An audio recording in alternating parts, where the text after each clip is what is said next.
পবিত্র মাহে মুহররম শরীফের তৃতীয় জুমায় আগত পরম সম্মানিত মুসল্লিয়ানে কেরাম,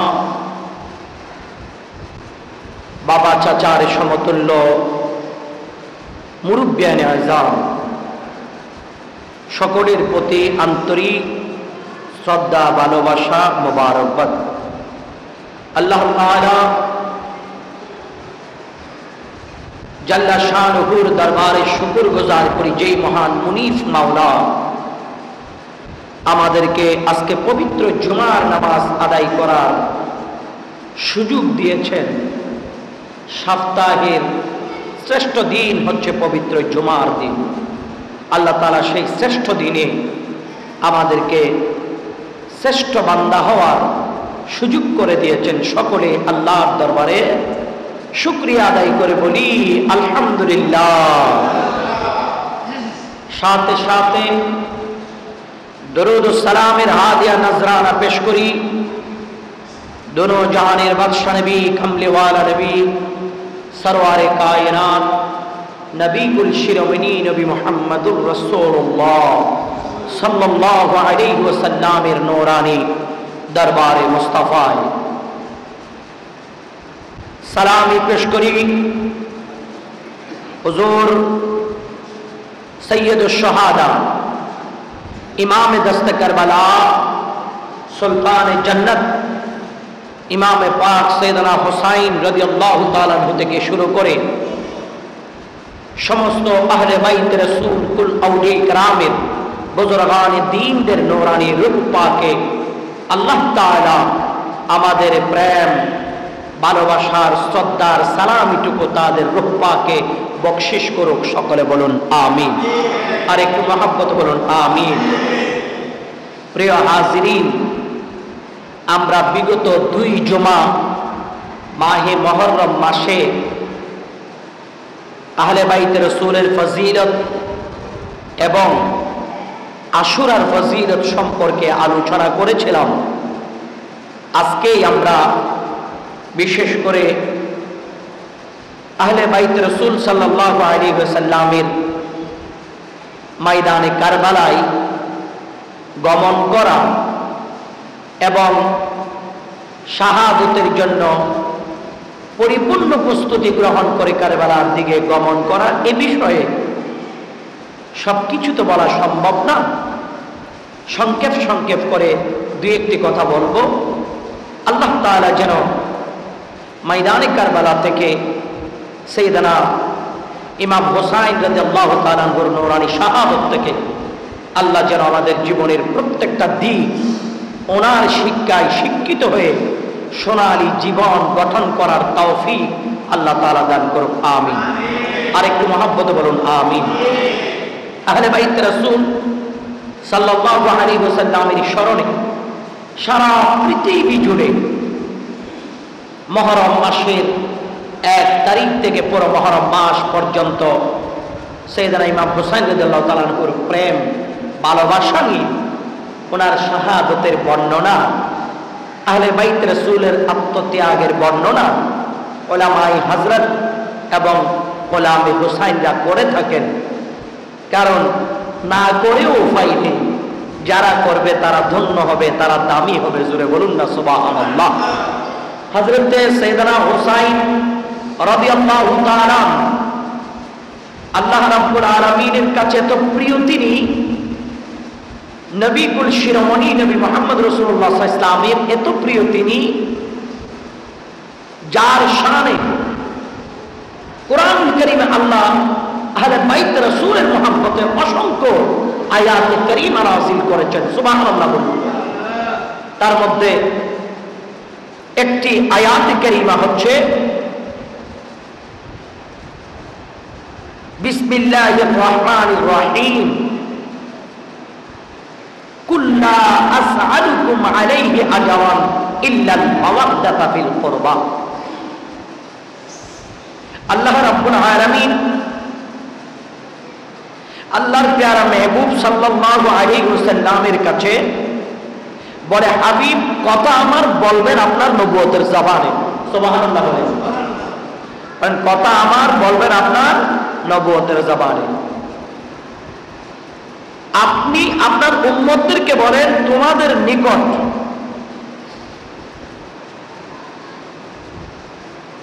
আমি এত কষ্ট করেছি, কোনটার প্রতিদান আমি তোমাদের কাছ থেকে চাই না। আমি রাসূল দ্বীনকে জিন্দা করার জন্য, কালেমার পতাকাকে উড্ডীন করার জন্য, কোরআনের মিশন জারি করার জন্য আমি রাসূল নিজের নুরানি তাজা খুন মোবারক ছড়িয়েছি মক্কা ও মদিনা জমিনে। আমি তার কোনো বিনিময় প্রতিদান উম্মত তোমাদের কাছ থেকে চাই না। সবকিছুর বিনিময় তোমাদের কাছ থেকে একটা জিনিস চাই, সেটা হলো আমার আহলে বাইত রাসূলের মহাব্বত ও ভালোবাসা। সুবহানাল্লাহ বলুন। আহলে বাইত রাসূলের মহাব্বত ও ভালোবাসা। এ দ্বারা বোঝা গেল, যারা আহলে বাইত রাসূলকে মহাব্বত করবে না, ভালোবাসবে না, আহলে বাইত রাসূলের সাথে যাদের সুসম্পর্ক থাকবে না, তারা নিজেকে পরিপূর্ণ ঈমানদার দাবিও করতে পারবে না। ঈমানদার দাবি করতে হলে আহলে বাইত রাসূলের মহাব্বত লাগবে। কারণ যিনারা আমাদের জন্য, নবীর উম্মতের জন্য এত ত্যাগ দিয়েছেন, আমরা কি আহলে বাইত রাসূলকে একটু ভালোবাসতে পারবো না? আওয়াজ দিয়ে বলেন না, ভালোবাসতে পারবো না?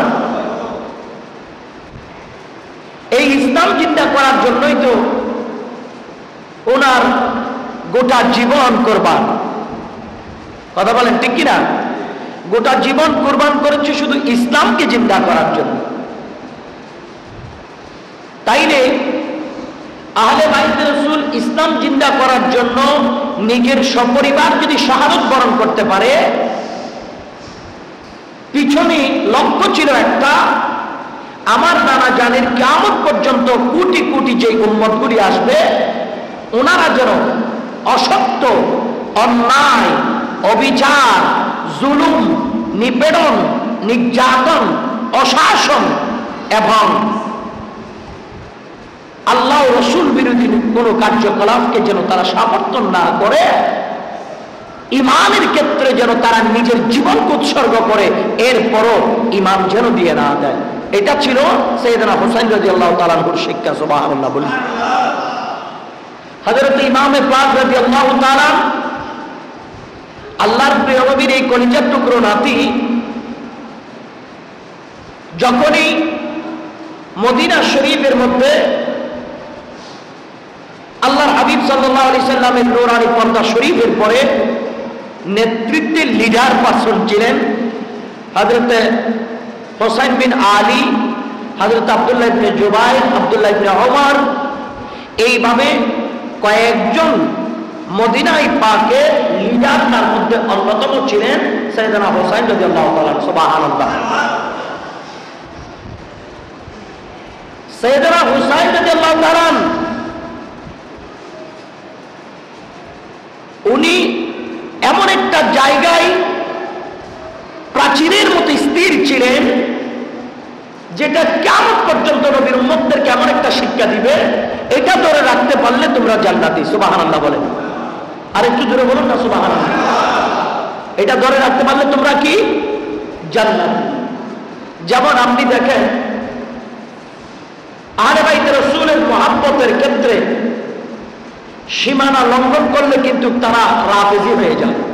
তারা কি হয়ে যায়? আমার সাথে জবাব দেন, কে হয়ে যায়? রাফেজি। কি রাফেজি? অর্থাৎ শিয়া, সীমা লঙ্ঘনকারী। আর যারা আহলে বাইত রাসূলকে তুচ্ছ তাচ্ছিল্য করে ঘৃণার চোখে দেখে, তারা হারেজি হয়ে যায়, বদ আকীদার যারা। আর আহলে বাইত রাসূলকে আল্লাহর দেওয়া বাইন্ডিং করা পদ্ধতিতে, নবী পাকের এরিয়ার ভিত্তিতে যারা দিল অন্তর দিয়ে ঈমান আকীদা নিয়ে মহব্বত করে, মিডলে তারা থাকে আহলে সুন্নাত ওয়াল জামাত। জোরে বলুন সুবহানাল্লাহ। যেমন দেখেন ইমামে হাসান রাদিয়াল্লাহু তাআলা, ওনার একটা বিষয়, ইমাম হোসাইন রাদিয়াল্লাহু তাআলা ওনার একটা বিষয়। ইমাম হাসান রাদিয়াল্লাহু তাআলা সাইয়েদনা আমির মুআবিয়াকে সমর্থন করেছে। এজন্য আহলে সুন্নাত ওয়াল জামাত কি সাইয়েদনা আমির মুআবিয়াকে সমর্থন করে। ইমাম হুসাইন রাদিয়াল্লাহু তাআলা ইয়াজিদকে সমর্থন করে নাই। এজন্য আহলে সুন্নাত ওয়াল জামাত কিয়ামত পর্যন্ত ইয়াজিদকে সমর্থন করবে। যখন শেরে খোদা আলী রাদিয়াল্লাহু তাআলা 6 বছর 6 মাস খেলাফতের দায়িত্বে ছিলেন, সাইয়েদনা মাওলানা শেরে খোদার নূরানী পর্দা শরীফের পরে 6 মাস খেলাফতে ছিল হযরত ইমাম হাসান রাদিয়াল্লাহু তাআলা। তারই আগে আলীদা খেলাফত যেটা ঘোষণা করেছিলেন হুজুর সাইয়েদনা আমির মুআবিয়া রাদিয়াল্লাহু তাআলা। এখানে মাঝখানে অনেক কথা আছে যেগুলো বলতে গেলে সময়ও শেষ হবে, আসল কথার দিকে যাওয়া যাবে না। এই যে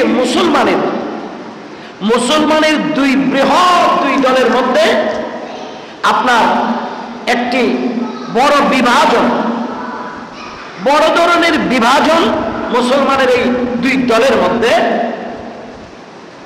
এই বিভাজনকে আপনার মিটিয়ে দেওয়ার জন্য আল্লাহর রাসূল মিটিয়ে দিবেন পরে আগাম সাইয়েদনা ইমাম হাসান রাদিয়াল্লাহু তাআলা আনহুকে দেখে দেখে আল্লাহর নবী মসজিদ নববীতে ইমাম হাসানকে পাশে রেখে বর্ণনা দিয়েছিলেন। সুবহানাল্লাহ। যেটা বুখারী শরীফের 3609 নম্বর হাদিস।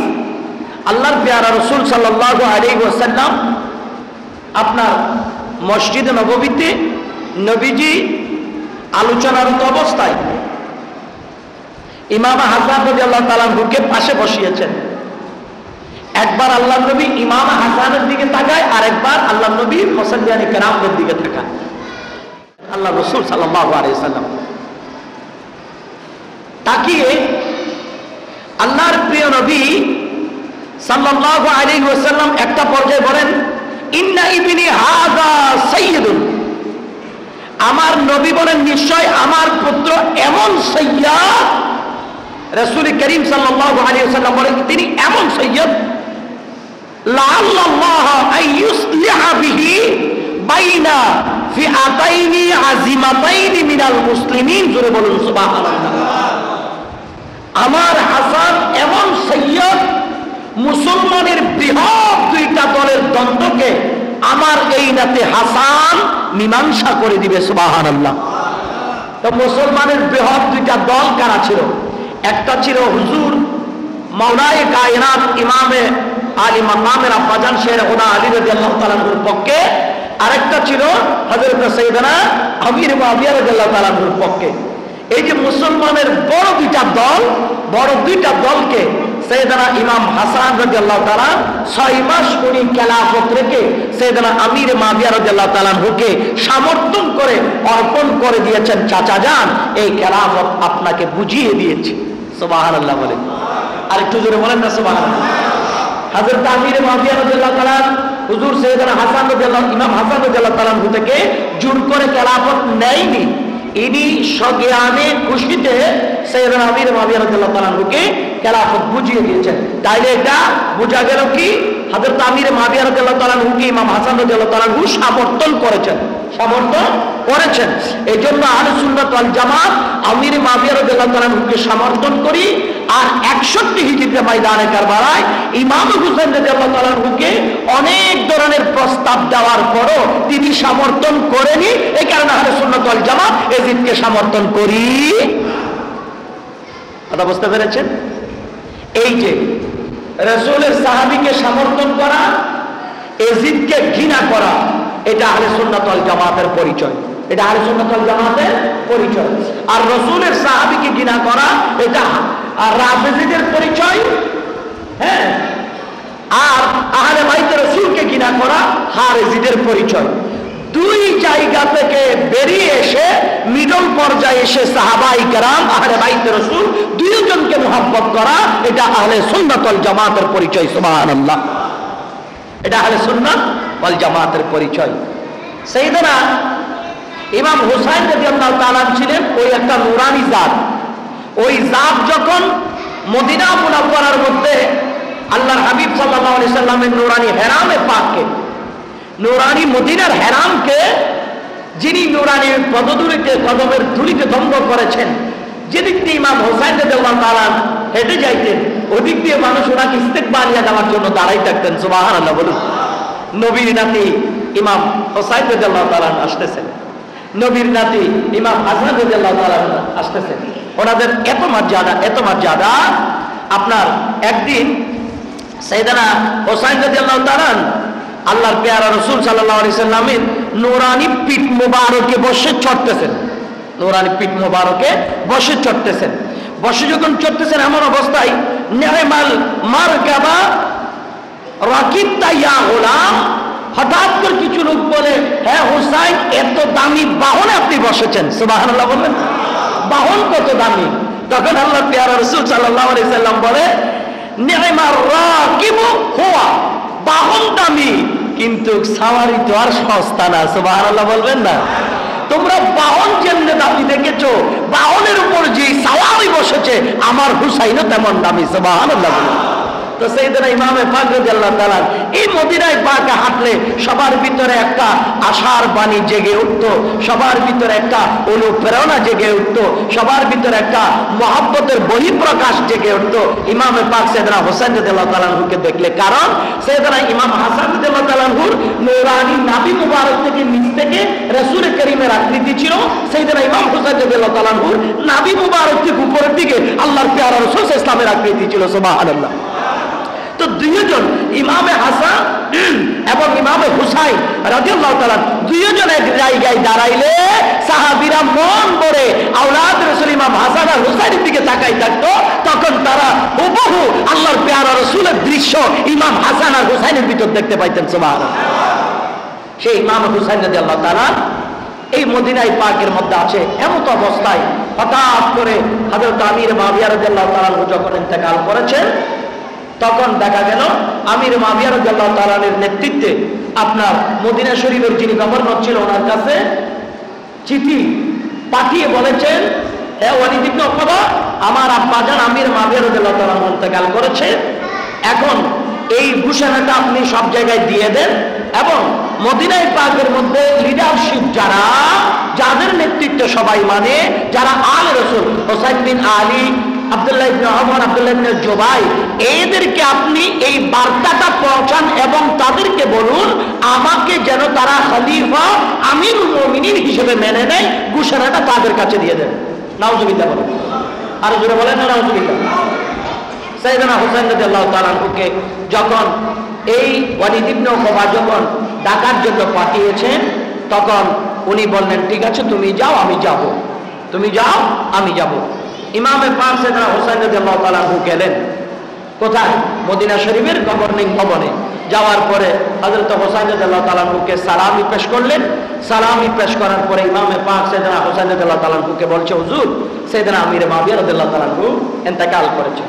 তো বলে, এটা আমি আগে বুঝেছিলাম, এইটা আমি আগে বুঝেছিলাম, কারণ আপনি তো কোনো সময় আমাদেরকে তলব করেননি।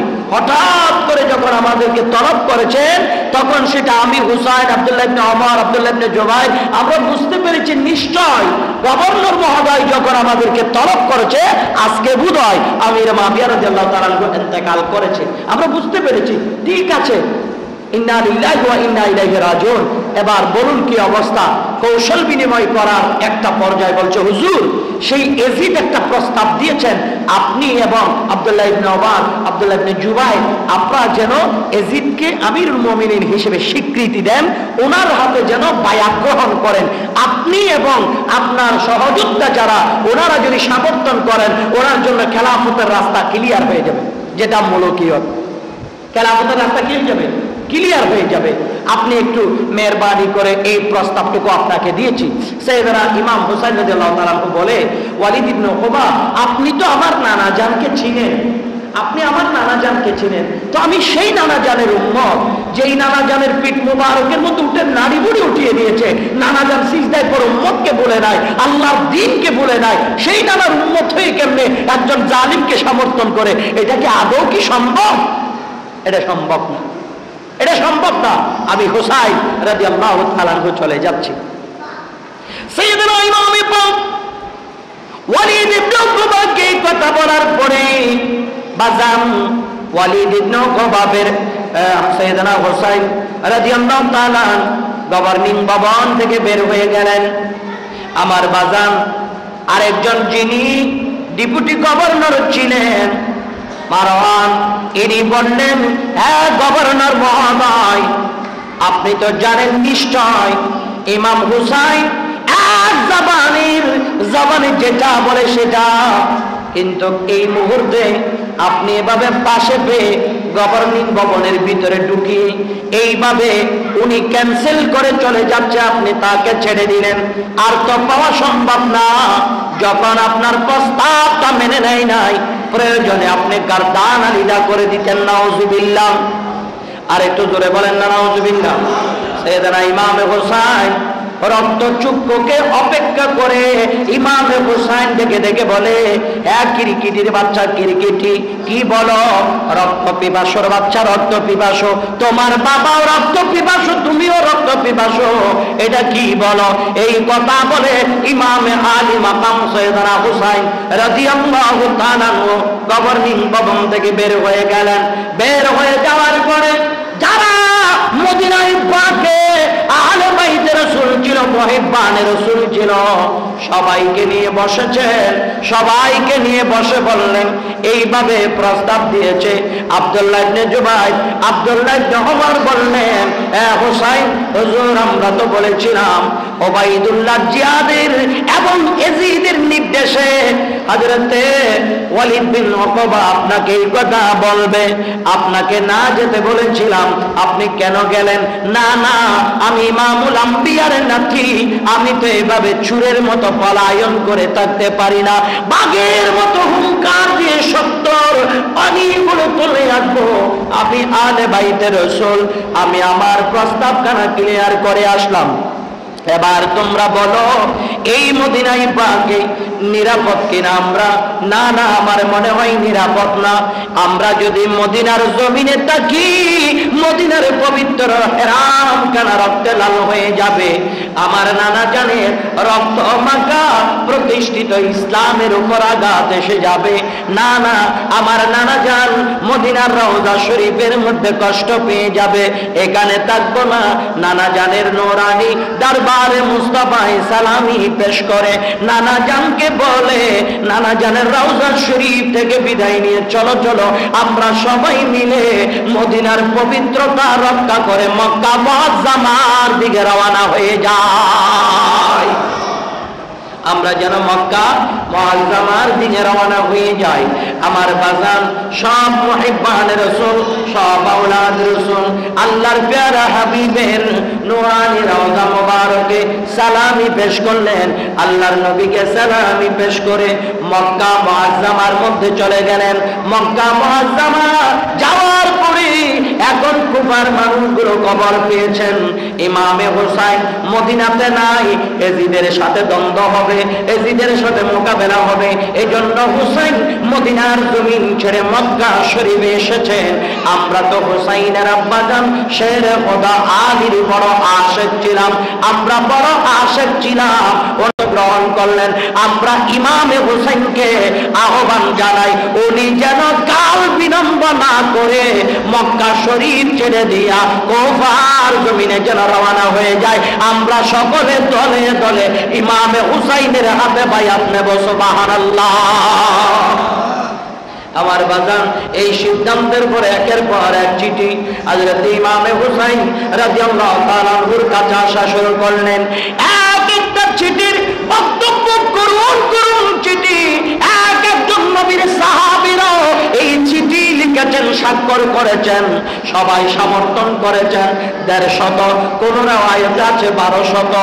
চিঠির বক্তব্য একটা, হুজুর আপনার আব্বাজান শেরে খোদা আলী আমরা বড় মহব্বত করতাম, আমরা ওনার আশিক ছিলাম, উনি দুনিয়ার জমিন থেকে পর্দা করেছেন, আপনি এখন একমাত্র বেঁচে আছেন, আপনি এখানে আসবেন, আমরা আপনাকে আমির হিসেবে মেনে নেব। হুজুর আপনি তাড়াতাড়ি চলে আসেন, হুজুর আপনি যদি না আসেন বলেন এজিদ আমাদেরকে বাধ্য করবে। আমরা যদি এজিদের হাতে বায়াত নেই, কিয়ামতের ময়দানে আল্লাহর মেহবুব যদি প্রশ্ন করে, ও কুফার মানুষ, আমার নাতি হুসাইনের পালাইয়া একজন জালিম কমবক্তকে তোমরা কেন সমর্থন করেছিলা? আমাদেরকে প্রশ্ন করলে আমরা কোনো জবাব দিতে পারবো না। দয়া করে আমাদেরকে মুসিবতে রাখবেন না। আপনি মেহেরবানি করে দয়া করে কুফার জমিনে তাশরীফ আনুন। এই বক্তব্য যখন দেখলেন, হুজুর আপনি যদি তাশরীফ যদি না আনেন, তাইলে আল্লাহর নবী যদি প্রশ্ন করে আমরা জবাব দেব, ইয়া রাসূলুল্লাহ আমরা আপনার নাতিকে বলেছিলাম, আপনার নাতি আসে নাই, আপনার নাতি আসে নাই, বাধ্য হয়ে আমরা এজিদের হাতে আমরা বায়াত গ্রহণ করেছি। ইয়া রাসূলুল্লাহ আমাদের তো কোনো অপরাধ নাই, আমাদের তো কোনো দোষ নাই। আমার বাজান এই কথা বলার পরে সাইয়েদনা হুসাইন চিন্তা করে, এমন কঠিন অবস্থায় আমার নানা জানের এতগুলো উম্মতদেরকে, আমার আব্বা জান শের খোদা আলীর আশিকদেরকে কুফার জমিনে আমি এতিমের মতো এজিদের হাতে লাগিয়ে দিতে পারি না, এজিদের হাতে ছেড়ে দিতে পারি না। চলো চলো সবাই দলবদ্ধ হয়ে কাফেলা আকারে আমরা যেন কুফার দিকে রওনা হয়ে যাই, আমরা যেন কুফার দিকে রওনা হয়ে যাই। এই প্রস্তাব সাইয়েদনা হুসাইন রাদিয়াল্লাহু তাআলা যখন করলেন, আমার বাজান আব্দুল্লাহ ইবনে জুবাইর, আব্দুল্লাহ ইবনে ওমর দাঁড়িয়ে বললেন, হুজুর ও হুসাইন গো, আপনি তো জানেন কুফার মানুষের মুখে বলে একটা, অন্তরে ধারণ করে আরেকটা। এরা বড় মুনাফিক, এরা বড় মুনাফিক। আওলাদ রাসূলের মর্যাদা তারা বুঝবে না। একটা সময় হবে এরা আপনাদেরকে বারবারির সামনে দিয়া দারওয়ান জালিমদের মতো, এই কুফার মানুষগুলি ডাকাতের মতো, চুরের মতো, বাটপারের মতো পলায়ন করবে। হুজুর মেহেরবানি করে আপনি ওখানে যাইয়েন না, আপনি ওখানে যাইয়েন না। এই কথা বলার পরে ইমাম হুসাইন বলে, কেমনে না গিয়ে পারি, আমার নানা জানের উম্মতগুলোকে কেমনে ছেড়ে দেই, আমার নানা জানের উম্মতদেরকে কেমনে ছেড়ে দেই। আমার নানা জান তো আমি হুসাইনকে দিনকে হেফাজতের জন্য রেখেছি। আল্লাহু আকবার। আমি হুসাইন জিন্দা থাকতে আমার নানা জানের উম্মতগুলি মুসিবতে পড়বে, আমি আমার নানাকে হাসরের ময়দানে জবাব দিতে পারবো না। আমি রওয়ানা হচ্ছি, আমি রওয়ানা হচ্ছি। একসাথে সকল মুহিব্বানের রাসূল দাঁড়াইয়া ইমামে পাকের নুরানি হুজুর কদমের মধ্যে হাত রেখে কয়, হুজুর আমরা মদিনাওয়ালা নবীর কথা মনে পড়ল, আপনার নুরানি চেহারার দিকে তাকাই, আপনাকে দেখলে আমাদের কলিজার ভিতরে একটা আশার আলো জ্বলে, আপনাকে দেখলে আমরা প্রশান্তি পাই, আপনাকে দেখলে আমাদের কলিজা শান্তি হয়। হুজুর আমাদেরকে এভাবে এতিম বানাই আপনি যাবেন না। হুজুর যদি যাইতে হয় আগে আপনি কাউকে পাঠান, উনি গিয়ে যদি দেখে পরিস্থিতি ভালো, ওখানকার মানুষ ভালো, জনগণ ভালো, এরপরে আপনি যান, আমাদের কোনো আপত্তি থাকবে না, এরপরে আপনি যান। এই কথা বলার পরে হযরত হুসাইন ডাক দিয়ে বলে, কে আছো? আমি হুসাইনের প্রতিনিধি হইবা, কে আছো আমার পক্ষে প্রতিনিধি হইয়া কুফার জমিনে গিয়ে কুফা পরিদর্শন করবা, কুফার মানুষগুলোর খবর নিবা, ওখান থেকে আমার কাছে চিঠি লিখবা, ওখানের পরিস্থিতি কেমন সব ঘটনাগুলো আমার কাছে বর্ণনা করবা। এরকম বলবান কে আছো, সৎ সাহসী কে আছো? হাত তোলো, হাত তোলো। হযরতে ইমাম মুসলিম বিন আকিল দাঁড়িয়ে গেলেন এভাবে, ভাইজান আমি আপনার চাচতো ভাই ইমামে মুসলিম, আপনি শুধু জবান মোবারকে পারমিশন দেন, আমি শুধু কুফার জমিনে না এই মক্কার জমিনে যদি আমাকে বলেন আমি ইমামে মুসলিম, আমার গাল দিয়ে হাত ঢুকাই দিয়া আমার কলিজাটা বের করে দিতে দেরি করব না। আমি আমার কলিজা দিতে দেরি করব না। ভাইজান আপনার দুইটা ঠোঁটের দাম আছে, ভাইজান আপনার চোখের দাম আছে, ভাইজান আপনার দেহের দাম আছে, ভাইজান আপনার জবানের দাম আছে। আপনার এই জবানে আল্লাহর মেহবুব নবী সব সময় এই জবানে আল্লাহর নবী দুইটা ঠোঁট মিলাইয়া ঠোঁটে ঠোঁটে চুমু দিত। এটা তো আমি দেখেছি ভাইজান। ও ভাইজান আমি যাচ্ছি, আমি রাজি হয়ে গেলাম।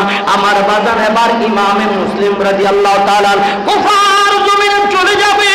ও পৃথিবীর মুসলমান, কত হৃদয় বিদারক ঘটনা, কত হৃদয় বিদারক ঘটনা। ইমামে মুসলিম যখন রওনা হয়ে যাচ্ছে, ইমামে মুসলিমের শাহজাদা গুলি কেঁদে কেঁদে আব্বারে জড়াই ধরে বলে, আব্বা আমাদেরকে ফেলে যাওয়া যাবে না, আপনি যেখানে যাবেন আমরাও সেখানে যাব। সুবহানাল্লাহ। আব্বা কয়, পুত্র অনেক দূরের পথ, অনেক দূরের জায়গা, যেখানে অনেক মুসিবতের সম্মুখীন হওয়া লাগবে, আব্বা তোমরা সেখানে যাও না। দুইজন শাহজাদা বলে, আব্বা আপনার যেটা হবে আমাদেরও সেটা হবে, আমরা আমার বাবাকে ছাড়া থাকতে পারবো না, আমার বাবাকে ছাড়া থাকতে পারবো না। ইমাম মুসলিমের দুই বেটা, হাশিমি বংশের পূর্ণিমার চাঁদ, এই গোলাপ গোলার এক একটা চেহারা থেকে নূর ঝলমল ঝলমল করে জোরে জোরে পড়ে। ইমাম ইব্রাহিম, ইমাম মোহাম্মদ কয়, আব্বা রে ঘর থেকে বের হইলে আপনারে পাই, ঘরের ভিতর ঢুকলে আপনারে পাই, খাইতে বসলে আপনারে পাই, ঘুমাইতে গেলে আপনারে পাই, গোসল করতে গেলে আপনার নিজের হাতে আমাদেরকে গোসল করাই দেন। আব্বা জান আমাদেরকে ফেলে যাইবেন না।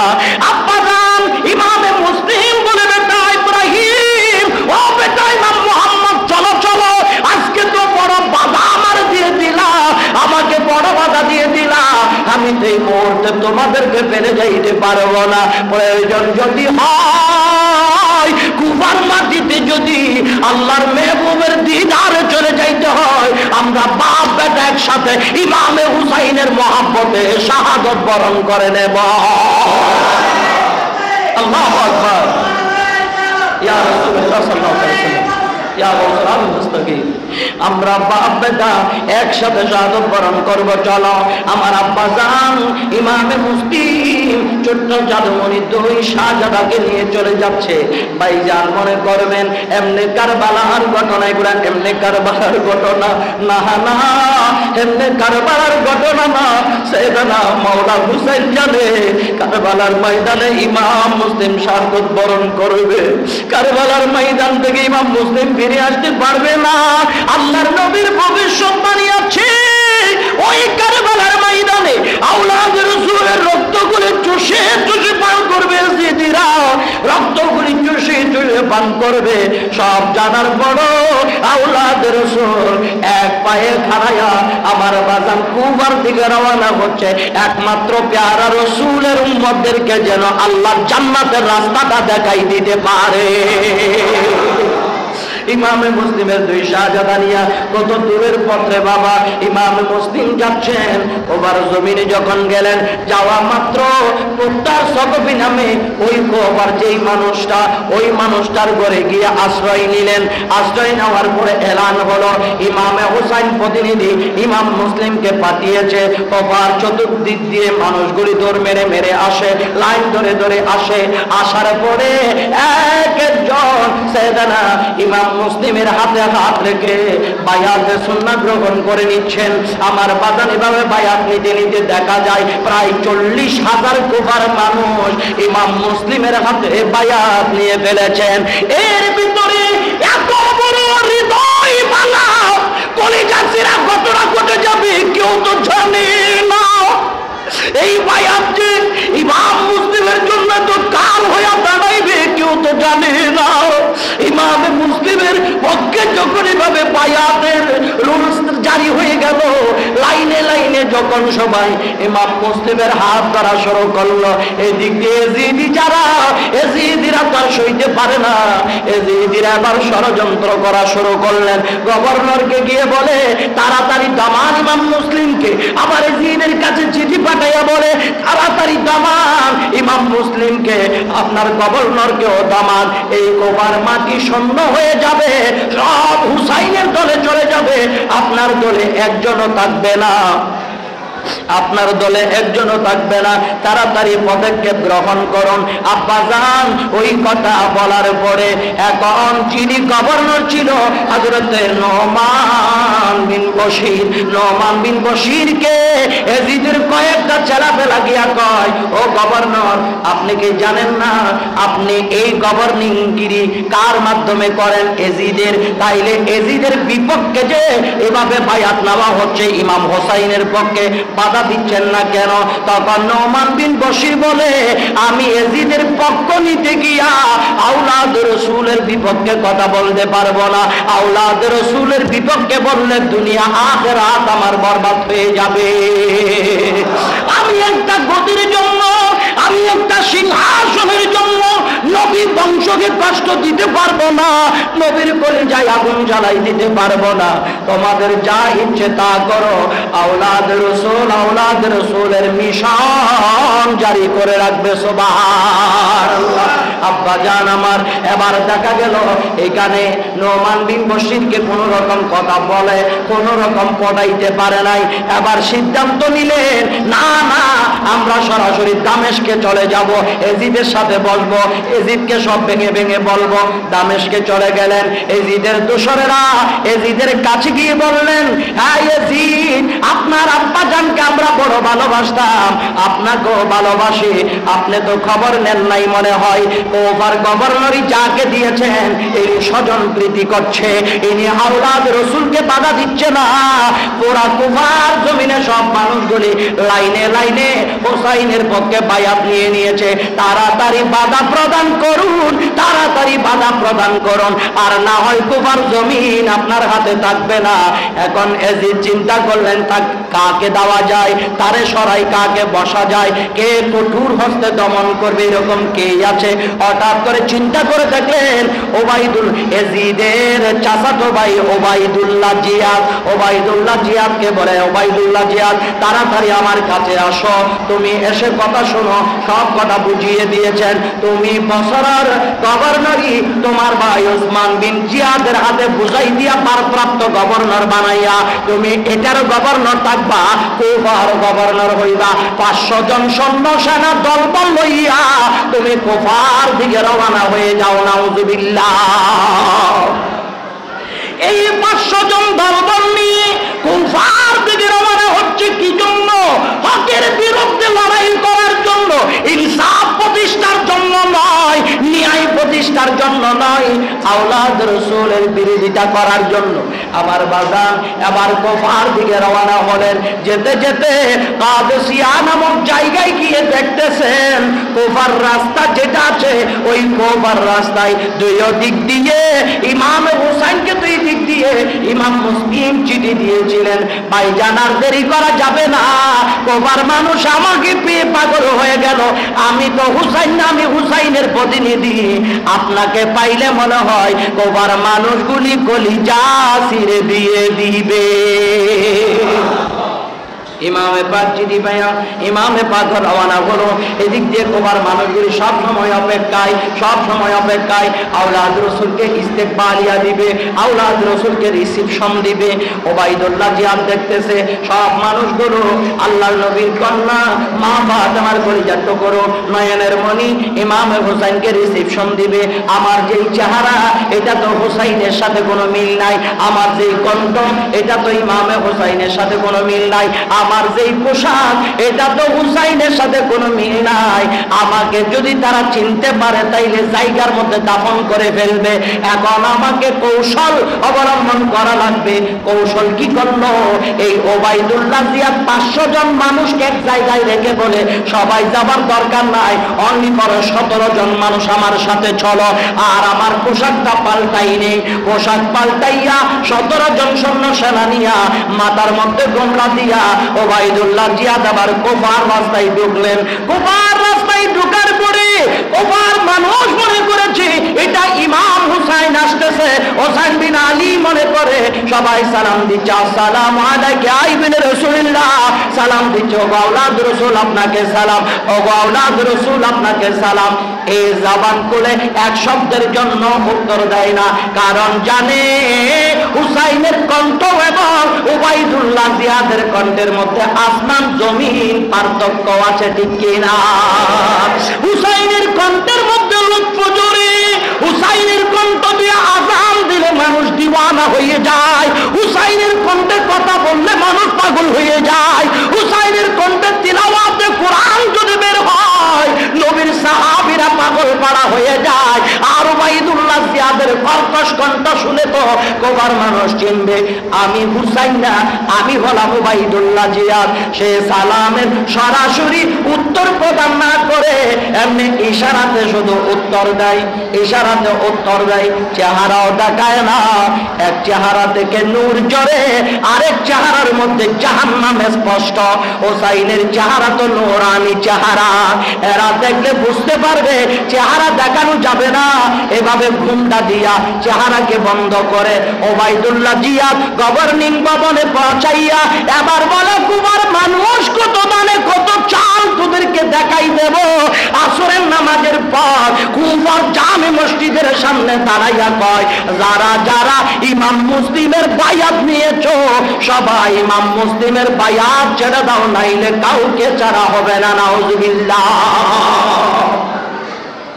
ওই যে আব্দুল্লাহ ইবনে ওমর, আব্দুল্লাহ ইবনে জুবাইর বলেছিলেন, হুজুর কুফার মানুষ মুখে বলে একটা, অন্তরে তাদের আরেকটা, আপনি আগে প্রতিনিধি পাঠান, তার বাস্তব রূপ রূপান্তরিত হলো। দেখা গেল সেই কুফার মানুষগুলি এই কথা বলার পরে আস্তে আস্তে ইমাম মুসলিমের বায়াত ছেড়ে দেওয়া তারা শুরু করেছে, ইমাম মুসলিমের পাশ থেকে তারা দূরে সরে যাচ্ছে। হায় হায়, গোটা দুনিয়ার দল বল জনশক্তি সবগুলো যদি আওলাদ রাসূল থেকে দূরে সরে যায়, আল্লাহর রহমতের ঘেরাও, আল্লাহর রহমতের নিশানা, আল্লাহর রহমতের জালওয়া আওলাদ রাসূলের উপর আছে না নাই? আওয়াজে বলুন না, আছে না নাই? আওলাদ রাসূল থেকে তো আল্লাহর রহমত দূরে যাবে না। আওলাদ রাসূল যদিও বা তরবারির নিচে নিজের গর্দানকে বিছিয়ে দিবে, নিজেকে বিলীন করে দিবে, ওই তরবারি নয়, মানুষ যদি মানুষের শরীরে যদি সিমটি কাটে যেই ব্যথা পায়, শহীদেরা যখন নিজের গর্দান জালিমদের তরবারির নিচে দিয়ে দেয়, সিমটি কাটলে যেই ব্যথা, ওই ব্যথাও শহীদদের শরীরের মধ্যে লাগে না, কারণ ওই মুহূর্তে শহীদদের সামনে আল্লাহর প্যারা রাসূল হাজির হয়ে যায়। আল্লাহু আকবার, আল্লাহু আকবার, ইয়া রাসূলুল্লাহ সাল্লাল্লাহু আলাইহি ওয়াসাল্লাম। তো আওলাদ রাসূল সমস্ত শহীদদের সামনে যখন আল্লাহ তার প্যারা রাসূল যখন হাজির হয়ে যায়, আল্লাহ রাসূল যখন তাশরীফ আনে, আল্লাহকে যখন দেখতে পায়, ওই নূরের জালওয়া মোবারক দেখে তার ব্যথাটা তার কাছে ব্যথা মনে হয় না, সেটা সাদরে গ্রহণ করে আনন্দের সহিত মুস্তাফার চেহারায় আনোয়ার দেখতে থাকে। সুবহানাল্লাহ বলুন। সেই কারবালার জমিনে এইভাবে পরিস্থিতি হয়েছিল, কিন্তু বেঈমানি করে, বলেন না বেঈমানি করে। চাইলে ইমাম মুসলিম বলতে পারতেন, আমি সমস্ত মুরিদকে ছেড়ে দিচ্ছি, আহলে বাইত রাসূলের পক্ষে না, আমাকে কিছু ধন দৌলত দেন, আমি এটা নিয়ে আমার 2 সন্তান নিয়ে মদিনায় পাকে চলে যাই। এই কথা সাইয়েদনা ইমাম মুসলিম বলতে পারতেন। ইমাম মুসলিম ওই কথা বলে নাই, যে এই কথা দিয়ে ইমামে পাক সাইয়েদনা আরশে মাকাম হুসাইন পাঠিয়েছে, ওই কথার উপরে তিনি স্থির ছিলেন। শেষ পর্যন্ত শাহাদাতের শরবত পান করে আল্লাহর জান্নাতে প্যারা রাসূলের সাথে দিদার করেছে। সুবহানাল্লাহ। আরেকটু জোরে বলুন না সুবহানাল্লাহ। আল্লাহ রাব্বুল আলামিন আমাদেরকে ধারাবাহিকভাবে শোনার তৌফিক দান করুন, আমিন বলুন। আজকের সময় খুব কম, বিদায় সময় আর হবে না।